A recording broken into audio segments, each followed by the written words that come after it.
살아계신 하나님, 감사합니다. 오늘도 새벽에 예배를 드리며 하루를 시작하게 하시니 감사합니다. 세상은 갈수록 악해져 가고 어두워져 가지만은 그러나 우리 안에 소망이 있는 것은 예수 그리스도가 계시기 때문입니다. 오늘 하루도 예수님 한 분 바라보며 예수님께만 소망을 두고 승리하는 하루의 삶이 될 수 있도록 인도하여 주옵소서. 오늘 새벽에도 자격 없는 죄인을 우리 주님이 세우셨으니 성령의 지혜와 지식으로 주님의 기쁘신 뜻대로만 사용하여 주옵소서. 일하실 주님을 기대하오며 예수님의 이름으로 기도하옵나이다. 아멘. 네, 각 가정에서 예배 드리신 우리 성도님들을 주님의 이름으로 축복합니다. 우리 주님 앞에 진실한 마음가짐과 태도로 주님이 받으시는 예배로 승리하시기를 바라겠습니다. 어제 밤에 내린 눈이 새벽 밤새 꽁꽁 얼어서 길이 굉장히 미끄럽습니다. 일찍 출근하시는 분들은 길이 미끄러우니까 혹시라도 넘어지지 않도록 주의하시고 오늘 하루도 승리하시기를 바라겠습니다. 오늘 하나님의 말씀은 마가복음 13장 1절에서 8절입니다. 마가복음 13장 1절에서 8절입니다. 성경을 한번 찾아보시길 바랍니다. 마가복음 13장 1절에서 8절 말씀입니다. 다 찾으신 줄로 알고 저는 여기서 여러분은 계신 곳에서 저와 함께 한 목소리로 합독하여 읽도록 하겠습니다. 마가복음 13장 1절에서 8절입니다. 시작. 예수께서 성전에서 나가실 때에 제자 중 하나가 가로되 선생님이여 보소서 이 돌들이 어떠하며 이 건물들이 어떠하니까. 예수께서 이르시되 네가 이 큰 건물들을 보느냐. 돌 하나도 돌 위에 남지 않고 다 무너뜨려지리라 하시니라. 예수께서 감람산에서 성전을 마주 대하여 앉으셨을 때에 베드로와 야고보와 요한과 안드레가 종용이 묻자오되 우리에게 이르소서 어느 때에 이런 일이 있겠사오며 이 모든 일이 이루리 할 때에 무슨 징조가 있사오리까. 예수께서 이르시되 너희가 사람의 미혹을 받지 않도록 주의하라. 많은 사람이 내 이름으로 와서 이르되 내가 그러러 하여 많은 사람을 미혹케 하리라. 난리와 난리 소문을 들을 때에 두려워 말라. 이런 일이 있어야 하되 끝은 아직 아니니라. 민족이 민족을 나라가 나라를 대적하여 일어나겠고 처처에 지진이 있으며 기근이 있으리니 이는 재난의 시작이니라. 아멘. 네, 마가복음 13장 1절에서 8절 말씀을 중심으로 말세를 사는 성도의 믿음, 그 첫 번째 시간으로 오늘 주제는 두려워 말라라는 제목으로 마가복음 62번째 시간 하나님의 말씀을 나누도록 하겠습니다. 마가복음 13장은 우주의 종말과 함께 예수님께서 재림에 대해 예수님이 직접 가르치신 말씀의 내용입니다. 똑같은 말씀이 마태복음 24장 그리고 누가복음 21장에 기록되어 있습니다. 흔히 마태복음 24장 말세에 대해서 기록한 내용으로 저희가 알고 있습니다. 이 똑같은 내용이 오늘 본문 마가복음 13장에 기록되어 있는데 오늘부터 앞으로 네 번에 걸쳐서 말세를 사는 성도의 믿음이라는 제목으로 마가복음 13장을 전체를 네 주에 네 번에 걸쳐서 함께 말씀을 나눌 텐데요. 오늘 첫 번째는 두려워 말라라는 제목입니다. 오늘 함께 말씀의 큰 은혜 받으시기를 바라겠습니다. 1절부터 한 절 한 절 살펴가면서 말씀을 좀 나누겠습니다. 1절에 예수께서 성전에서 나가실 때에 제자 중 하나가 가로되 선생님이여 보소서 이 돌들이 어떠하며 이 건물들이 어떠하니까. 예수님께서 성전에서 사람들을 가르치신 다음에 제자들과 함께 이제 성전에서 나오십니다. 그 나올 때 어떤 한 제자가 예수님께 이 감탄하며 말을 던집니다. 선생님 보소서 이 돌들이 어떠하며 이 건물들이 어떠하니까. 이 헤롯 성전을 바라보면서 이 감탄하면서 뿌듯한 마음으로 이 성전에 대해서 이 자기 의견을 예수님께 말씀을 드린 겁니다. 여러분 여기서 말하는 이 성전은 헤롯 성전을 의미합니다. 이 헤롯 성전은 헤롯 왕가에 의해서 대략 이 당시만 해도 46년째 이 건물이 성전이 건축 중인 상태였고 거의 완공을 앞둔 상황이었습니다. 이 성전이 엄청나게 웅장하고 규모가 어마어마했습니다. 이 성전 마당만 자그마치 넓이가 이 360m 그리고 길이가 450m. 그러니까 우리말로 하면은 대충 마당만 면적이 5만 평입니다. 이 성전이 마당만 5만 평입니다.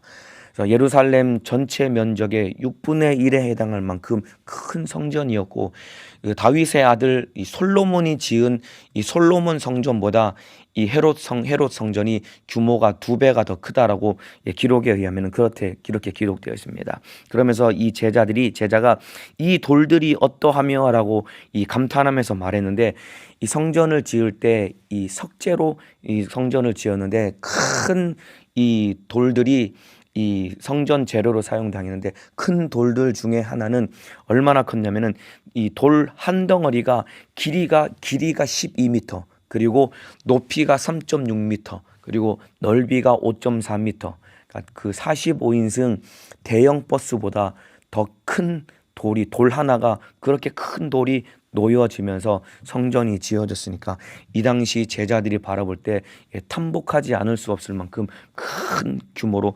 지어졌습니다.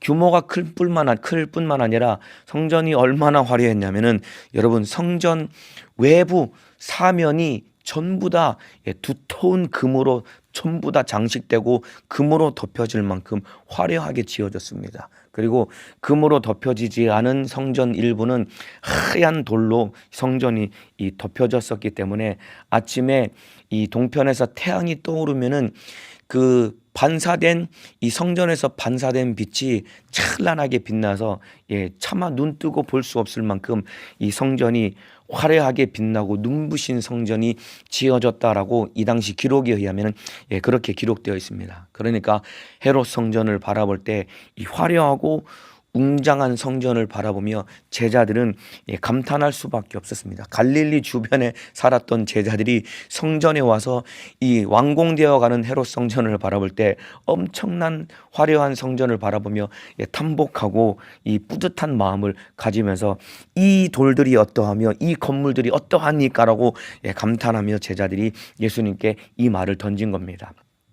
그러니까 예수님께서 2절에 전혀 감동이 없는 표정으로 이렇게 말씀하십니다. 예수께서 이르시되 네가 이 큰 건물들을 보느냐? 돌 하나도 돌 위에 남지 않고 다 무너뜨려지리라 하시니라. 예수님이 전혀 감동이 없는 표정으로 네가 이 큰 건물들을 보느냐? 돌 하나도 돌 위에 남지 않고 전부 다 무너뜨려질 것이다라고, 여러분, 예수님이 충격적인 말씀을 예수님이 던지십니다.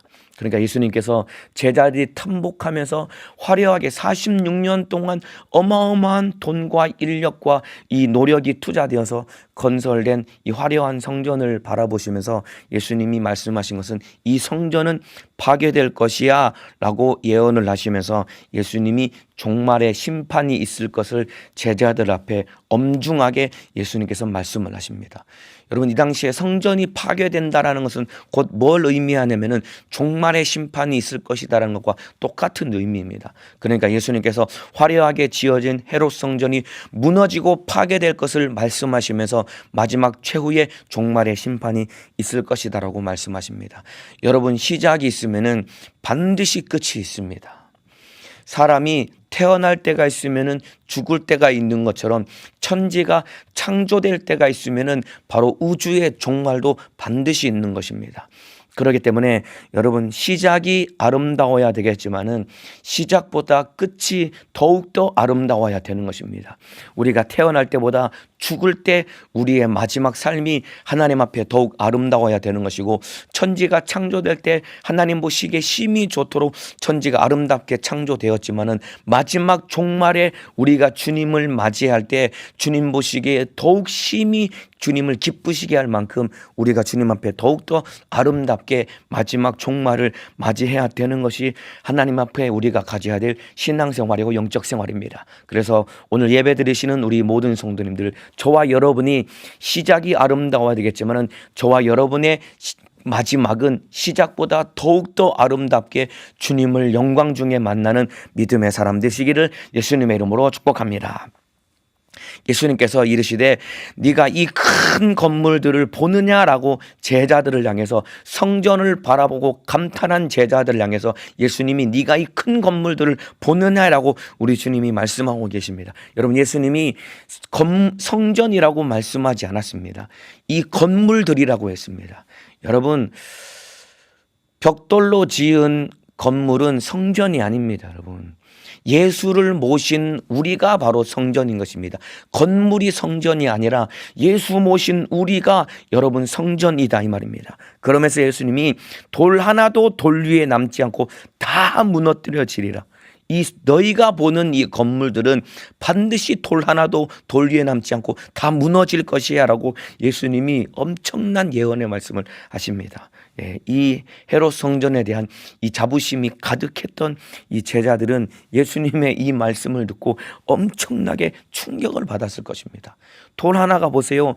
요즘 우리가 타고 다니는 45인승 대형 버스보다 훨씬 더 큰 돌이 기초로 놓여졌고 그 기초석 위에 건물이 지어졌을 때 사면이 금으로 둘러싸여졌고 어떠한 것도 이 성전을 무너뜨릴 수 없을 것 같았던 이 성전이 예수님이 무너뜨려질 것이다라고 말씀했을 때 제자들이 충격을 받았을 것인데 여러분 놀랍게도 이 말씀은 헤롯 성전은 AD 70년 주후 70년에 로마의 티투스 장군에 의해서 여러분 예루살렘이 점령될 때 예수님이 하신 이 말씀 그대로 AD 70년에 정확하게 이 성전은 하나도 남김없이 다 파괴되고야 맙니다. 예수님이 말씀하신 이후에 대략 40년 후에 이 예언의 말씀이 이루어져서 그들이 바라보았던 예루살렘 성전 헤롯 성전은 완전히 다 무너지고야 맙니다. 돌 하나도 돌 위에 남지 않을 만큼 전부 다 흔적을 찾아볼 수 없을 만큼 다 무너져 버리는데 여러분 겨우 성전의 일부 흔적이 남아 있는 것이 오늘날 우리가 통곡의 벽이라고 하는 예루살렘의 일부 남아 있는 통곡의 벽이 바로 그 당시 헤롯 성전의 그 일부 잔재가 남아 있는 것이 통곡의 벽입니다. 예수님의 말씀대로 성전이 다 무너뜨려지고 다 파괴되어 버립니다. 여러분 이게 마지막 심판을 보여주는 겁니다. 이게 바로 마지막 심판입니다. 여러분 예수 없는 것은 심판받아서 다 파괴되고야 마는 것입니다. 여러분 마지막 심판이 무엇인지 아십니까 여러분? 예수 없는 모든 것들을 다 파괴하는 것이 마지막 심판입니다. 1절에 보면은 아까 읽었던 1절에 예수께서 성전에서 나가실 때라고 기록이 되어 있죠.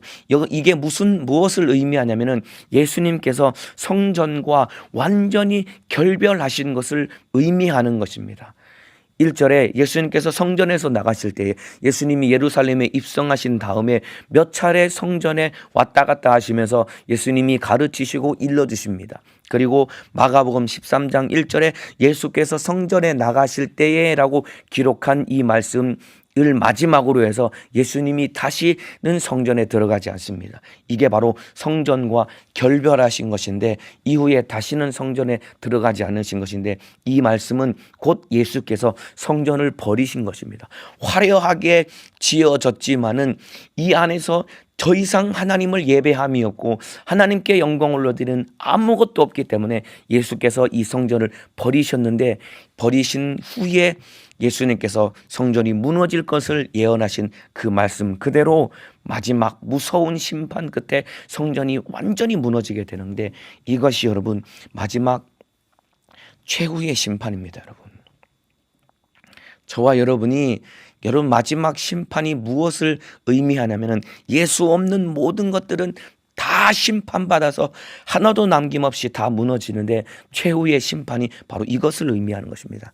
여러분 마가복음 13장은 여러분 예수님께서 말씀하신 종말에 대한 예언인데 여러분 이 말씀은 1차적으로 주후 70년 예루살렘 멸망 때 이 말씀이 성취됩니다. 이후에 이제 앞으로 우리가 오늘을 포함해서 이 4주에 걸쳐서 마가복음 13장을 우리가 살펴볼 텐데요. 마가복음 13장에 기록된 이 마지막 때 종말에 대한 이 예언의 말씀은 여러분 1차적으로 AD 70년 예루살렘 멸망 때 이 말씀은 전부 다 1차적으로 성취됩니다.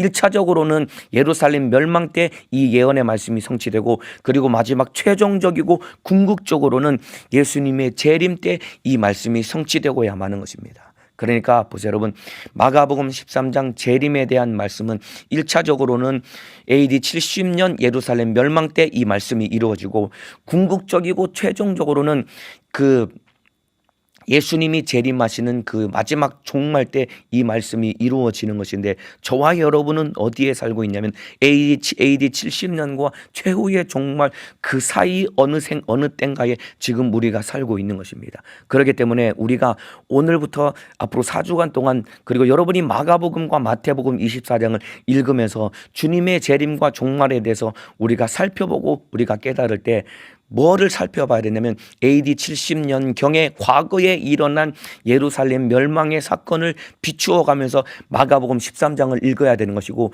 이 사건에 비추어서 앞으로 진짜 우리에게 닥칠 최후의 종말에 우리가 어떻게 살아야 되고 어떠한 징조가 있을 것인지를 살펴보면서 우리가 신앙생활을 해야 되는 것인데, 이것을 잘 기억하면서 마가복음 13장은 주님의 예언인데 이미 AD 70년에 1차적으로 이루어졌고, 그리고 마지막 종말 때 이 말씀이 성취될 것이다라는 것을 잘 이해하고 여러분이 읽어가시면은 이 내용이 잘 이해가 될 것입니다. 자, 이제 본격적으로 더 살펴보겠습니다. 자, 3절에 예루살렘 성전이 완전히 무너지고 심판이 있을 것이다라는 이 예수님의 말씀을 듣고 3절에 이렇게 기록되어 있습니다. 예수께서 감람산에서 성전을 마주 대하여 앉으셨을 때에 성전에서 나오셔서 예루살렘 성전 근처에 있는 나지막한 감람산에 예수님께서 성전을 내려다 보시면서 그 산에 앉아 계십니다. 그러니까 때에 베드로와 야고보와 요한과 안드레가 종용이 묻자오되 우리에게 이르소서 어느 때에 이런 일이 있겠사오며 이 모든 일이 이루려 할 때에 무슨 징조가 있사오리까? 라고 4명의 제자가 예수님께 조심스러운 마음으로 예수님께 묻습니다. 여러분, 마가복음 이 13장 전체 내용은 한마디로 말하면은 이 어느 때에 이런 일이 있겠사오며, 그리고 이 모든 일이 이루려 할 때에 무슨 징조가 있사오리까? 이 2가지 질문으로 시작이 됩니다. 제자들이 예수님께 던진 2가지 질문, 어느 때에 이런 일이 있겠사오며 모든 일이 이루려 할 때는 무슨 징조가 있사오리까? 이 2가지 질문으로 마가복음 13장은 이 시작이 되고, 이 2가지 질문 때문에 예수님의 가르침이 시작됩니다. 여러분, 어느 때 그리고 무슨 징조, 여러분 이 2가지 질문은 수세기 동안 기독교인들이 계속해서 던졌던 질문입니다. 그리고 사람들이 가장 궁금해하는 것이 바로 이것입니다. 어느 때 예수님이 오실 것인가? 어떤 징조 후에 예수님이 오실 것인가? 이것에 대해서 가장 사람들이 궁금해하고 수세기 동안 이 질문을 던졌기 때문에, 여러분 사실은 이 질문 때문에 수세기 동안 엄청나게 많은 이단들이 출현했습니다. 그리고 앞으로도 이 2가지 질문 때문에 많은 이단들은 앞으로도 계속해서 나타날 것입니다. 그래서 여러분 보세요. 지금까지 많은 시한부 종말론자들이 역사 속에 출현했다가 사라졌습니다. 우리나라에도 다미선교회라고 하는 그 이단 시한부 종말론자들이 1992년 10월 28일에 10월 28일 자정에 예수님이 오실 것이다라고 그들이 그렇게 믿어서 엄청나게 많은 사람을 미혹하고 사회적인 큰 파장을 일으켰는데, 이렇게 어느 때에 예수님 오실 것인가, 이것이 가장 사람들의 큰 관심사이기 때문에 이것 때문에 많은 이단들이 출현했고 앞으로도 그런 이단들은 출현하게 될 것입니다. 그리고 무슨 징조가 있을 것이다. 대한민국에 어떤 무슨 전쟁이 일어나고 이런 것들 이후에 참으로 다 망하게 될 것이다. 이런 것들을 예견했던 사람들이, 많은 사람들이 있었는데, 그런 사람들의 이런 징조가 있으면은 주님이 재림하실 거다라고 얘기했었는데 그들의 예언은 다 틀렸다 이 말입니다. 자, 보세요. 어느 때에 이런 일이 있겠사오며 모든 일이 이루려 할 때 무슨 징조가 있으리까? 제자들이 이 2가지 질문을 던졌는데, 여러분 결정적으로 예수님은 이것에 대해서 안 알려주셨습니다. 여러분, 언제 주님 오십니까? 안 알려주셨습니다. 내가 언제 올지는 나도 몰라. 하늘의 천사도 모르고 나도 모르고 하늘에 계신 아버지만 아시는 거야 라고 예수님이 아무도 모른다고 못을 박았습니다. 그리고 사도행전 1장 7절에도 때와 기한은 아버지께서 자기의 권한에 두셨으니 너희의 알 바가 아니요. 때와 기한은 아버지께서 자기의 권한에 두셨기 때문에 너희의 사람은 아무도 몰라라고 예수님이 모른다라고 못을 박았기 때문에 몇 년도 몇 월 며칠 이렇게 날짜를 못 받고 이때 온다라고 말하는 사람은 전부 다 가짜입니다, 여러분. 때문에 그런 사람들에게 속으면 안 됩니다. 예수님은 언제 오실 것인지에 대해서 우리 주님이 안 알려주셨습니다. 여러분, 때와 징조를 아는 것보다 더 중요한 게 뭔지 아십니까, 여러분?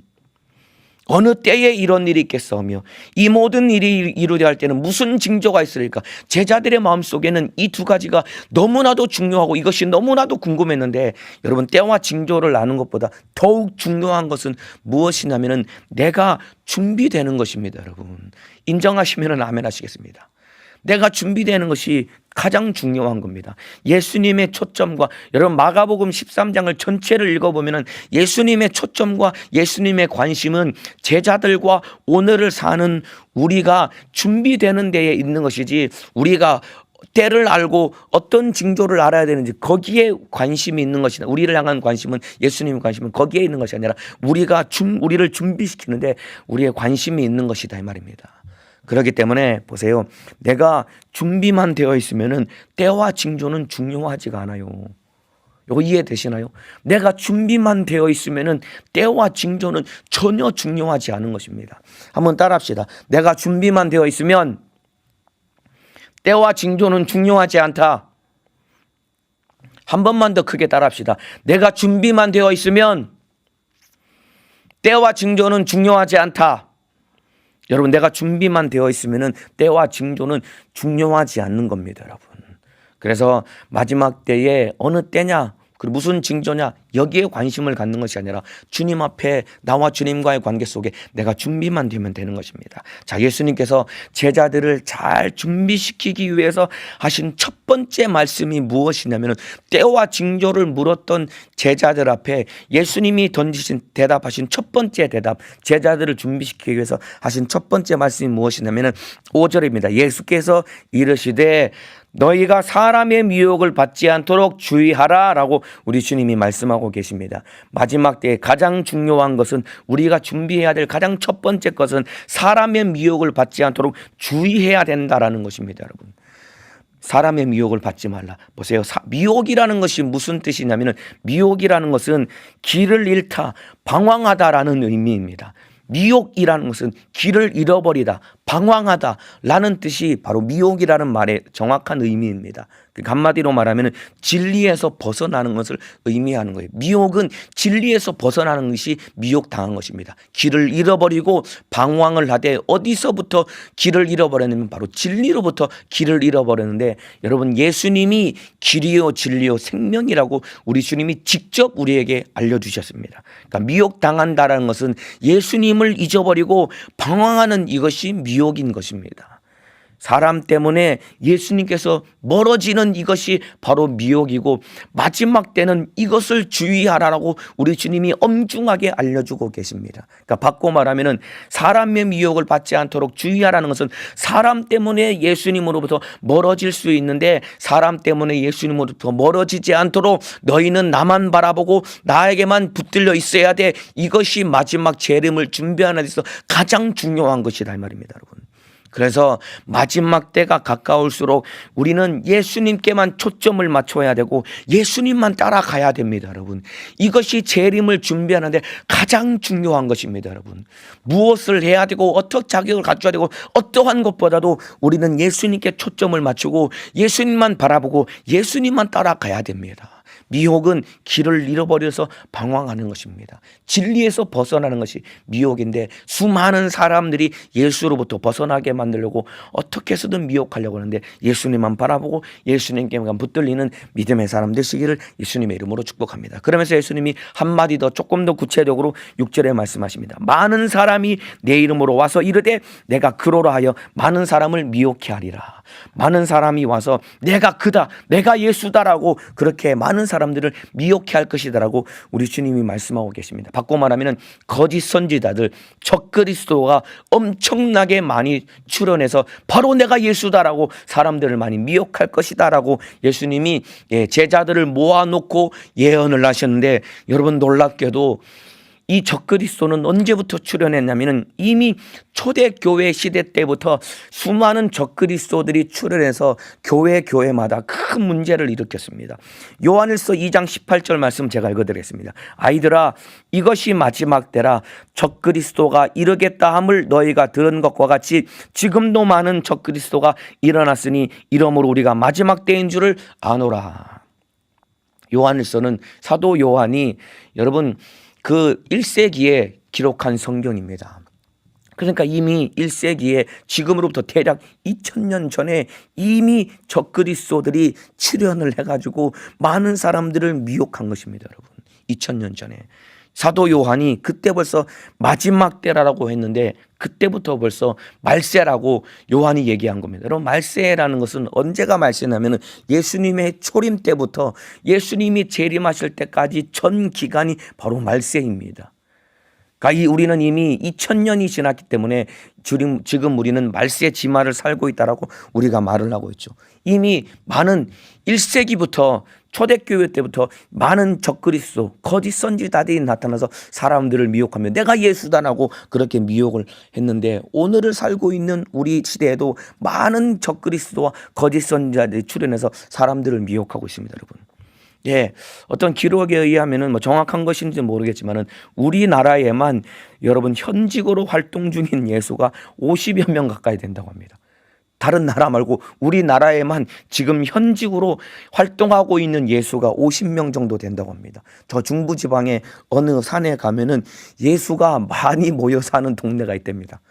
거기 가면은 자기가 만든 왕관을 자기가 쓰고 예수가 막 돌아다니면서 내가 바로 재림 예수다라고 그렇게 말을 하고 돌아다닌답니다. 내가 바로 재림 예수다라고 어떤 사람이 그렇게 막 얘기하면은 그 옆에 있는 사람이 나는 너를 보낸 적이 없노라라고 그렇게 얘기한답니다. 그러니까 서로가 다 내가 재림 예수다, 내가 바로 하나님이다 그렇게 주장하면서 사람들을 미혹하는데 여러분 이렇게 보세요. 여러분 자신이 재림 주다라고 주장하면서 사람들을 미혹하는데 사람은 어느 누구도 믿어서도 안 되고 의지해서도 안 됩니다. 여러분 마지막 때 우리가 바라보고 초점을 맞춰야 될 분은 예수님 한 분뿐이다 이 말입니다. 여러분 그 예수님은 구름 타고 마지막 공중에 강림하실 터인데 그 예수님을 사모하고 기도하려고 그 예수님만 바라봐야 되지 이 땅에서 여러분 돌아다니는 사람을 의지해서는 안 됩니다. 그런데 여러분 문제는 무엇이냐면 마지막 때가 되면은 제가 방금 말씀드린 우리나라에서만 활동하는 현직으로 활동하는 예수가 50명이라는 얘기는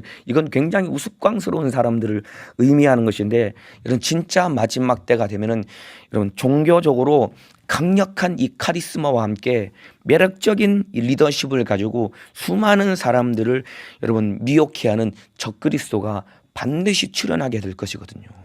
예수님이 이런 자들을 주의하라라고 예수님이 말씀하고 계십니다.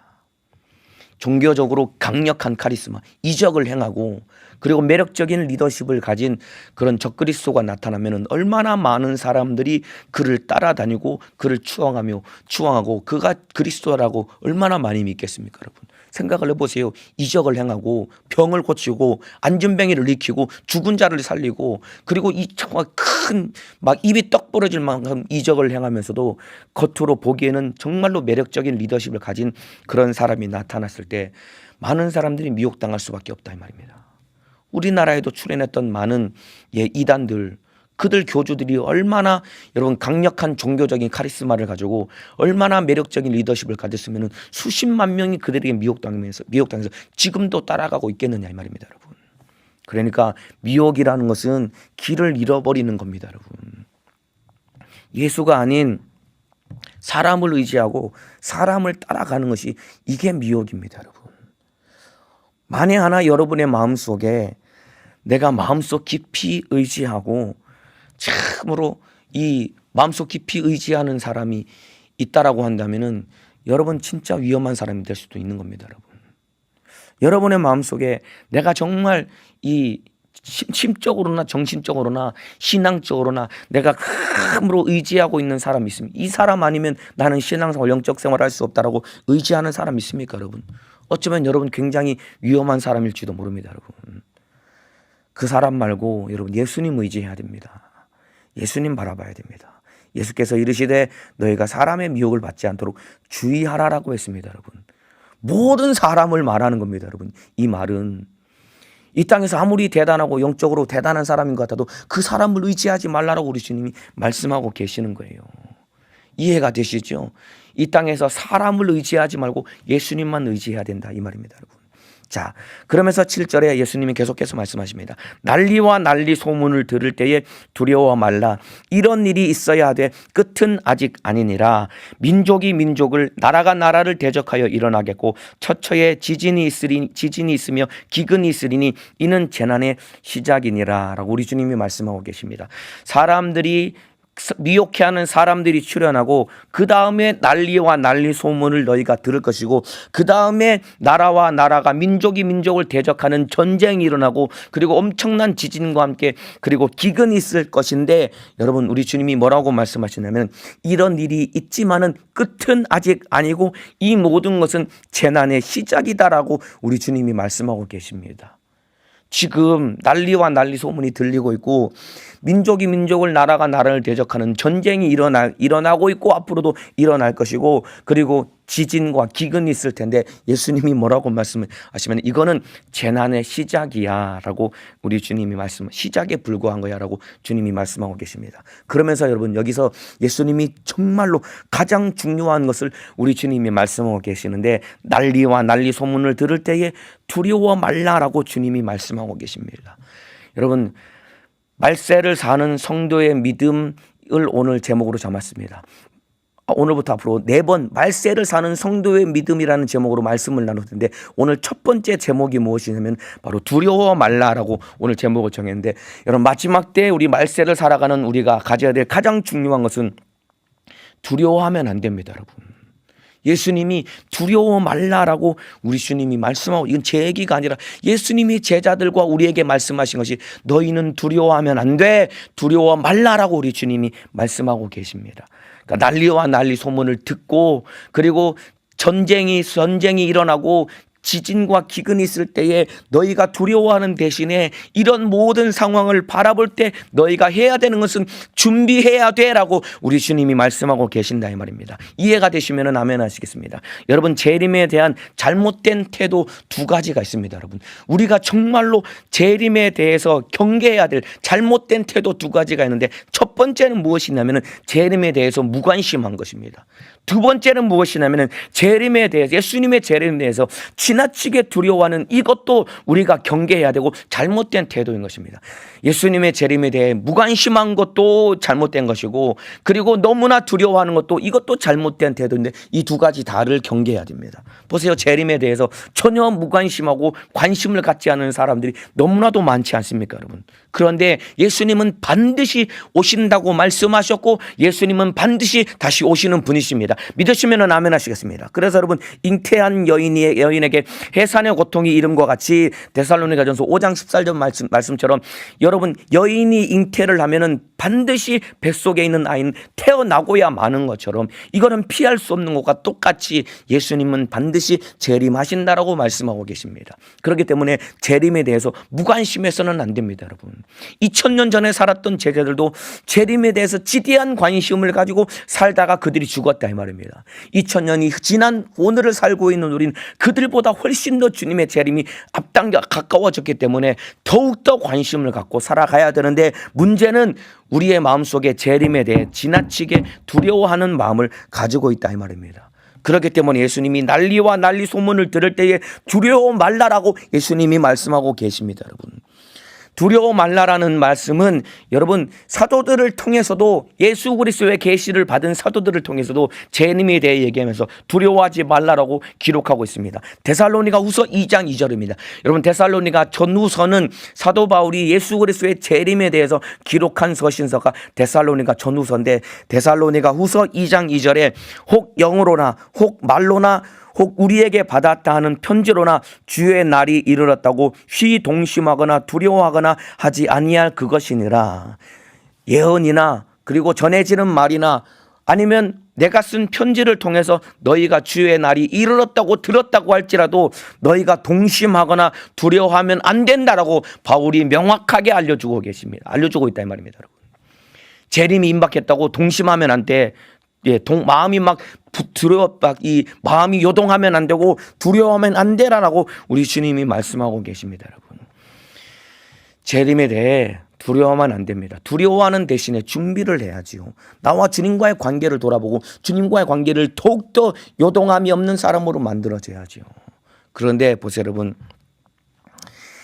이 마지막 때에 대해서 주님의 재림에 대해서 이 지나치게 이 두려워하게 만드는 사람들을 경계해야 됩니다, 여러분. 이런 사람들도 어찌 보면은 바로 우리를 미혹해 하는 사람일런지도 모릅니다, 여러분. 주님의 재림에 대해서 막 지나치게 두렵게 하는 사람들, 이 사람들 주의하고 경계해야 됩니다, 여러분. 예수님이 두려워하지 말라고 했는데 재림에 대해서 두렵게 만드는 사람들, 여러분, 사람을 두려워서 막 공포에 떨게 만들잖아요. 그러면은 그 다음에 무엇을 할 수 있냐면은 그 사람이 두렵고 떨게 만든 사람들 마음껏 조종하고 좌지우지할 수 있습니다, 여러분. 적절한 비유인지는 모르겠지만은 여러분, 조직폭력배 보스가 사람들을 어떻게 통솔 하냐면 한 사람을 막 죽을 만큼 때립니다. 그러면 주변 사람들이 그 모습을 보고 얼마나 두려워하겠습니까? 그러니까 이 두려움과 공포 속에 조직폭력배 보스가 사람들을 자기 마음대로 지배하고 통제하는 겁니다, 여러분. 이와 똑같습니다. 재림에 대해서 지나치게 두렵게 만드는 것이 바로 여러분 참으로 이단들 사이에서 일어난 현상인데, 그렇게 두렵게 만든 다음에 네가 가지고 있는 전 재산 팔아다가 다 가지고 나한테 가지고 와, 하나님께 바쳐, 하나님께 다 가져와 라고 그렇게 하는데, 왜 마지막 때 재산을 팔아 바쳐다가 그 종교 집단에 바칩니까? 하나님의 영광을 위할 거면 이웃들에게 나눠줘야 되는 건 아닙니까, 여러분? 왜 그 종교단체를 배불리고 그 종교단체 덩치를 키우기 위해서 그 내 재산을 거기에다 바칩니까? 이것이 하나님의 뜻이다라고 포장을 해가지고 네 재산 다 가져와, 두렵고 벌벌 떨게 만들어서 이것 바쳐야 되라고 그렇게 사람들을 미혹하는데, 두렵게 만드는 여기에 속아서는 안 된다 이 말입니다, 여러분. 보세요. 재림을 가장 두려워하는 자가 누군지 아십니까? 바로 마귀사단 귀신 역사입니다, 여러분. 왜냐하면 여러분, 예수님이 마지막 재림하시는 목적은 딱 두 가지입니다. 첫 번째는 여러분, 마귀를 영원히 불못에 넣으시는 심판을 집행하시기 위함이고, 두 번째는 신부인 우리를 맞이하기 위해서 예수님이 공중에 재림하시는 거예요. 재림하시는 이유는 딱 두 가지입니다. 마귀를 영원히 불못에 넣는 심판을 집행하기 위함입니다. 여러분, 마귀는 이미 십자가에서 심판이 끝났습니다, 여러분. 마귀는 이미 심판이 끝났어요, 십자가에서. 예수님이 공중에 강림하실 때는 마귀를 심판하시는 것이 아니라 심판을 집행하셔서 영원한 불못에 집어넣기 위해서 예수님이 재림하시는 것이고, 신부인 우리를 맞이하기 위해서 예수님이 공중에 강림하시는 것인데, 예수 그리스도를 믿고 예수님을 바라보고 예수님의 신부가 되어야 되는 우리가 왜 재림을 두려워하느냐 이 말입니다, 여러분. 그러니까 보세요. 우리가 주님의 재림을 생각할 때 두려워하는 이유는 예수님과의 관계가 문제가 생겼기 때문에 그런 거예요. 예수님을 전적으로 바라보지 않고 예수님을 전적으로 의지하지 않고 예수로 살지 않으니까 우리 마음속에 재림을 생각할 때 두려워하는 것이다 이 말입니다, 여러분. 자, 데살로니가후서 2장 11절 12절에 뭐라고 기록되어 있냐면은, 이러므로 하나님이 유혹을 저희 가운데 역사하게 하사 거짓 것을 믿게 하심은 진리를 믿지 않고 불의를 좋아하는 모든 자로 심판을 받게 하려 하심니라. 이 다다음 시간에 데살로니가후서 2장을 잠깐 같이 나눌 텐데요. 여러분, 데살로니가후서 2장은 바로 마가복음 이 중반부에 14절 이하에 멸망에 가증한 것이 거룩한 것을 선 것을 볼지언데, 이 말씀을 사도 바울이 자세하게 풀었는데, 여러분 마지막 때는 아까 말씀드린 것처럼 강력한 이 종교적인 카리스마와 리더십을 가진 자가 사람들을 엄청나게 미혹할 건데, 여러분 너무나도 충격적이고 두려운 것은 뭐냐면은 방금 읽어드린 데살로니가서 후서 2장 11절에 하나님이 유혹을 저희 가운데 역사하게 하사 거짓 것을 믿게 하신다고 합니다, 여러분. 이 적그리스도가 나타났을 때 수많은 사람들을 미혹해 할 때 하나님이 사람들이 그들에게 미혹당하게 하는 것, 그들에게 미혹당하는 것을 허용하신다라고 기록하고 있습니다. 하나님이 유혹을 저희 가운데 역사하게 하사 거짓 것을 믿게 하신다라고 합니다. 누가 그것을 믿고 미혹당해서 심판받고 망하느냐면은 12절에 진리를 믿지 않고 불의를 좋아하는 모든 자로 심판을 받게 하려 하심이니라. 마지막 때 여러분, 누가 미혹당해서 망하냐면은 진리를 믿지 않는 자, 그리고 불의를 좋아하는 자가 마지막 적그리스도가 나타나면 그들에게 다 미혹당해서 멸망당해서 심판받고 망한다라고 기록하고 있습니다.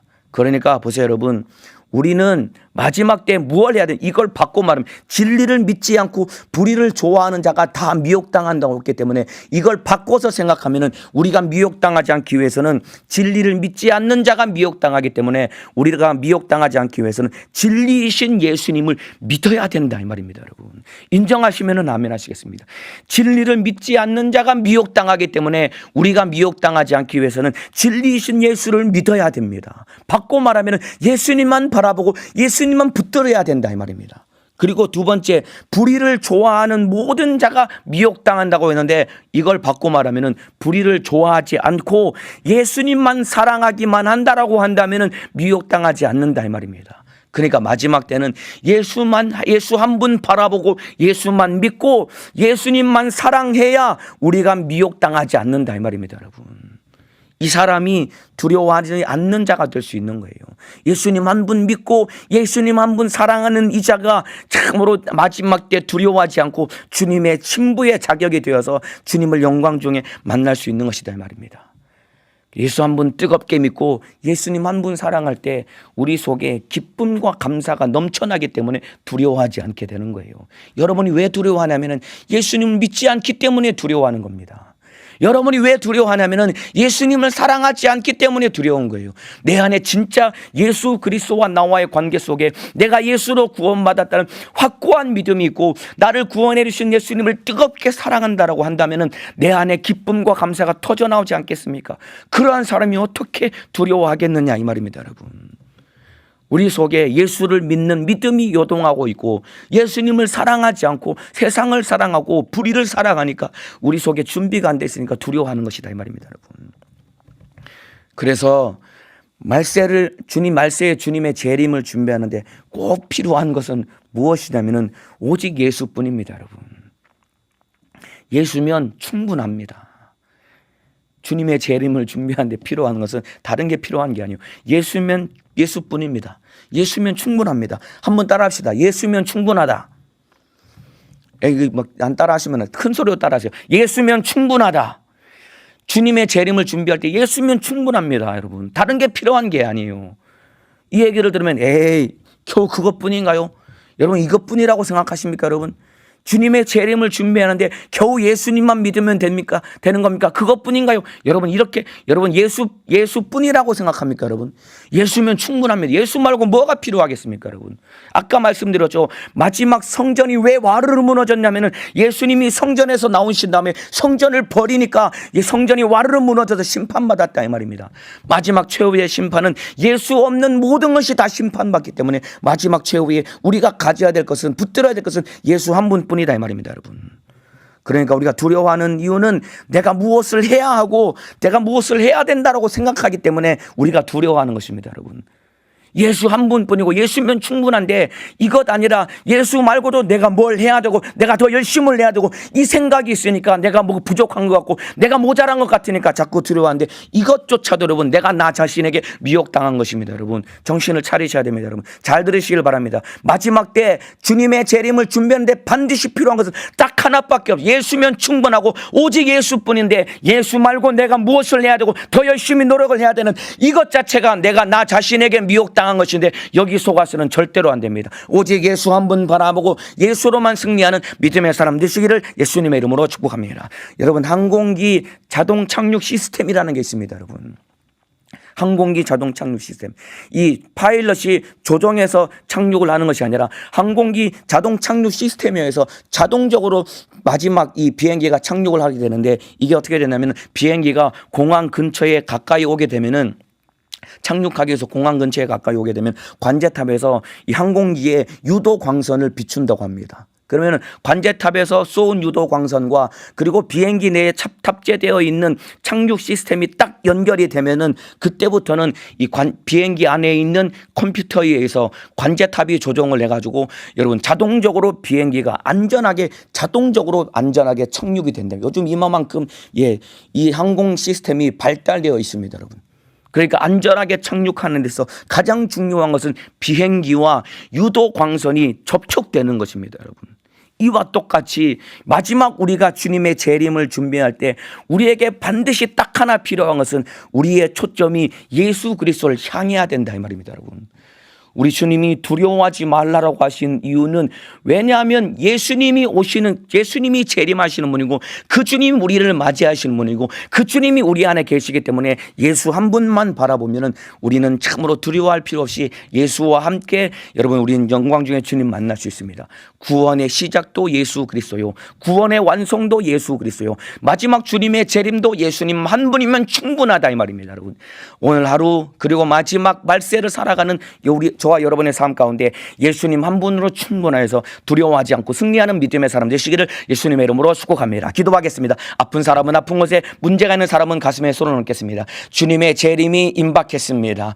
우리 주님 참으로 난리와 난리 소문이 있고 그리고 전쟁의 소문이 있고 처체의 기근과 지진이 있는 가운데 우리의 마음속에 자꾸만 두려움이 엄습해오고 수많은 참으로 세상 소리들은 우리를 두렵게 합니다. 사람의 미혹을 받지 말라고 했습니다. 어떠한 사람도 이 땅에 있는 사람을 의지하면 나는 예수 사람은 아닙니다. 주님, 나는 예수님만 의지하고 예수님만 바라보고 예수면 충분한 사람 되어서 언제 우리 주님 오실지라도 영광 중에 주님 만나게 도와주시되 때와 징조를 아는 것보다 내가 준비되는 것이 더욱 소중한 것이고 가장 큰 준비는 내가 예수님만 바라보고 예수로만 채워지고 예수면 충분한 사람이 바로 말세의 가장 재림을 준비하는 것이오니 예수로 사는 사람 되게 도와주옵소서. 내 이름으로 귀신을 쫓아내라, 내 이름으로 병을 고쳐라, 명령하신 예수님의 이름으로 명하노니 이 저주받은 마귀 사단 귀신 역사야 예수님의 이름으로 명하노니 떠나갈지어다, 떠나갈지어다, 떠나갈지어다, 떠나갈지어다, 떠나갈지어다, 떠나갈지어다. 나간 귀신은 다시는 들어오지 않게 도와주시고